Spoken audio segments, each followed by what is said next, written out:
Kilalanin natin ang mga content creators at mga vlogger at iba pang mga artista na tatakbo sa halalan 2025. Ano bang nangyayari sa bansa natin, Kamatik? Bakit ang daming gusto magka-interes sa tumakbo sa politika? Ano bang mayroon sa politika, Kamatik? Bakit ang daming artista at mga content creators at vlogger ang gustong magkaroon ng posisyon sa politika? Grabe, alam naman natin ng artista at pagiging vlogger, lalo na yung mga influencer, malalaki na ang kinikita nila. Bakit gusto pa nilang tumakbo sa politika na alam naman natin ng mundo ng politika ng Pilipinas, napakadumi. Bakit gusto pa nilang humanay sa mga bangag at mga bobong mga senador? Isa napapaisip din ako, no? May mga vloggers at content creators na gustong tumakbo sa halalan 2025, lalo na yung mga artista. Ano bang meron? Dahil ba sa mas malaki ang kitaan para doble? Hindi natin alam, pero gusto kong sabihin sa inyo at isiwalat sa inyo yung mga tatakbong mga artista at mga content creators at vlogger na tatakbo sa halalan 2025.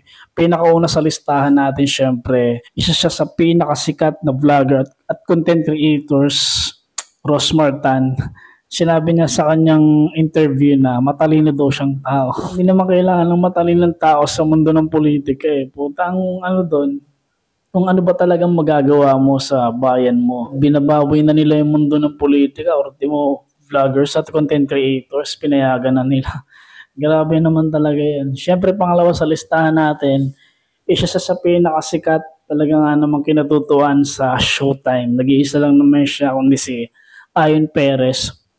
Ano bang mayroon kay Ayon Perez? Ba't naisipan din tumakbo nito sa politika? Wala namang alam tong hype na to eh. Pero choice niya yung karapatan niya yun kung ano man yung gusto niyang takbuhin. Siyempre, pangatlo sa listahan, sumikat siya ng mga panahong walang-wala siya. Pangatlo sa listahan, Diwata Paris Overload. Oh my God, na ngayon laos na. Pero natatawa lang talaga ako dahil gusto niyang ipaglaban yung mga sidewalk vendor na kailangan na gustong makapagtinda ng malaya nang walang kailangan ihuli, nang walang kailangang huli, bang malaya sila. Di ko alam kung ano yung pwede nyo may ambag sa bayan niya, kung ano ba yung gusto nyo. Pero bahala na sila, ewan ko ba sa mga hype na to, kung ano ba yung gusto nilang palabasin. Parang ang dumi na nga ng mundo, sobrang dumi na nga ng mundo ng politika ng Pilipinas, dadagdag pa kayo, mga hype kayo. Siyempre, pangapat sa listahan, isa siyang artista, talaga nga namang sikat na sikat talaga siya. Siyempre, si Enzo Pineda.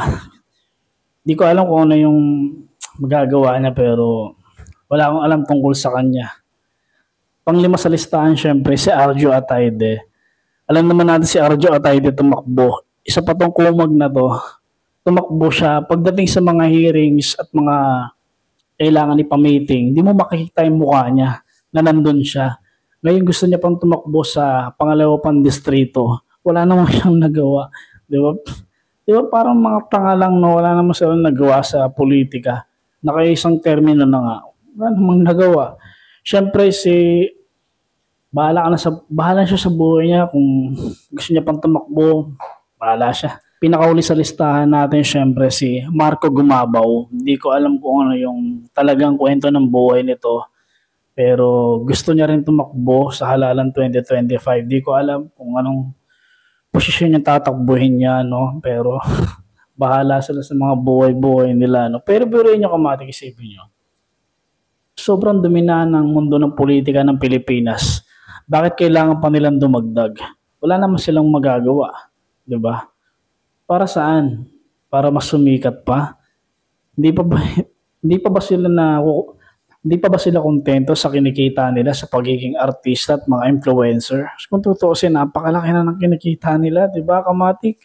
Kamusta naman tayong mga ordinaryong tao lang na makakain ng 3 beses sa isang araw? Masaya na tayo. Itong mga kumag na to, hindi ko alam kung mas gusto pa nilang doble ang kita nila. Di ba, may mga content creators at vlogger, may mga artista na, ano pa bang tawag sa Pilipinas? Ang dami namang corrupt, wala namang asenso sa Pilipinas, di ba? Yan ang gustong-gusto nila, yung makukuha pa ng pera para mas malaki-laki, di ba? Pero huling payo ko lang sa mga content creators at vloggers, lalo sa mga artista, Malaya silang tumakbo kung anong gustong posisyon nila. Basta gampanan lang nila kung ano yung tungkulin na tatakbuhin nila.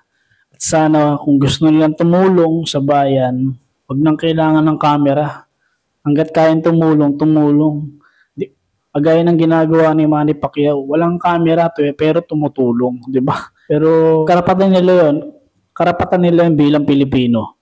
At tumakbo sila sa halalan 2025. Di natin sila masisisi. Pero sa lahat sa lahat ng boboto sa halalan 2025, kilatisin niyo ng mabuti kung sino yung karapat dapat na mahalal sa inyong mga lugar. Kasi mahirap na. Andiyan na naman yung mga mabubulaklak magsalita. Andiyan na naman yung magbibigay ng kung ano-ano. Andiyan na naman yung magbibigay ng balo. Bibili yung balota mo.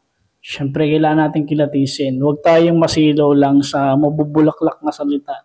Gaya ng mga binanggit kong mga kumag na to.